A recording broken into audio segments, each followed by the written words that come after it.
কি ধরনের হয়রানি করে? হ্যাঁ জি, দুলাল বলে সাংবাদিক, সে একদিন আসছে, আইসা এরা ওই বলতেছে যে এই ঘর কে করে। আমি বললাম ওই যে ওই বাড়ির লোক, নাম আমি জানি না। পরে কইতেছে এই ঘর করলে আমার টাকা দিতে। আমি কইলাম ভাই আপনার কেটে দিব।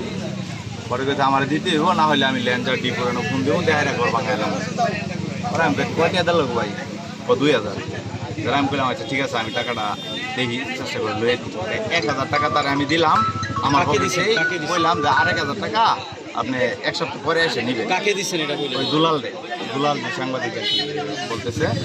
তো দেওয়ার পরে সে প্রতিনিয়তই আসে, আইসা ভিডিও করে। পরে কালকে আমি জিজ্ঞাসলাম ভাই আপনি ভিডিও করেন কেন? আপনার যে কথা যে টাকা, এই টাকা তো আপনি পাইছেন 1000, বলে আর 1000 টাকা তো আপনি এক সপ্তাহ পরে নেওয়ার কথা, তা আপনি এক সপ্তাহ পরে এসে নিয়ে যাবেন, যে ভিডিওটা ডিলিট করেন। সে ডিলিট করেন।